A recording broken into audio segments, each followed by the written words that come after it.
Hello বন্ধুরা, আপনারা দেখেন আমার বর আজকে চিকেন পকোড়া কারি রান্না করছে।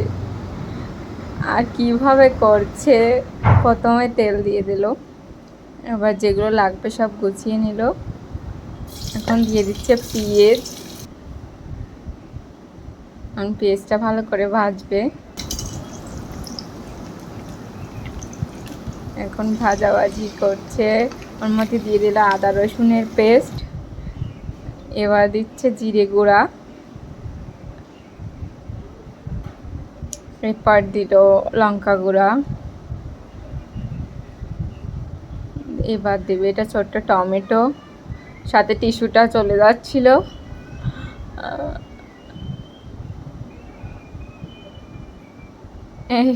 পড়ে গেল টিস্যু।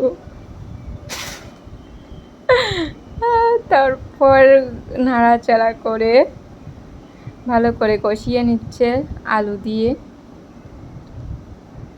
সঙ্গে একটু পানি দিয়ে দিল, ভালো করে কষাবে। এবার টমেটোটাও ভালো করে দিয়ে কষিয়ে পানি দিয়ে দিল, সঙ্গে সঙ্গে নাড়াচাড়া তো আছেই। তারপর ঢেকে দিল, খানিকক্ষণ পর এবার আবার কষাবে, নাড়াচাড়া করে দিয়ে এবার একটা তেজপাতা দিয়ে দিল। এবার চিকেনগুলো দিয়ে দিল, পকোড়াগুলো, সঙ্গে টিস্যুটা পড়ে গেছিলো, উঠিয়ে নিল। এখন ভালো করে নাড়াচাড়া করে মিক্সড করে নেবে, ভালো করে মিক্সড করে নিচ্ছে, আপনারা দেখতেই পাচ্ছেন। আপনারা একবার হলেও বাড়ি ট্রাই করে দেখবেন, এটা খেতে খুব সুন্দর হয়েছিল, অবশ্য যেভাবেই রাঁধুক না কেন।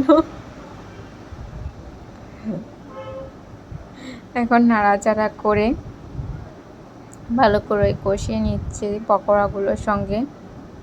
এবার খানিক জল দিয়ে দিল,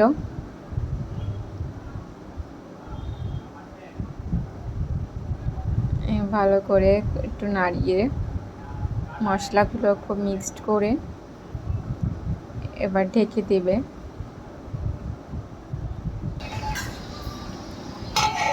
এবার ঢাকনি খুলে হয়ে গেছে প্রায় আমাদের চিকেন পকোড়া কারি। আপনারা দেখতেই পাচ্ছেন দারুণ কালার এসেছে। একটা লাইক দিয়ে দেবেন, আর বাড়ি হলেও একবার ট্রাই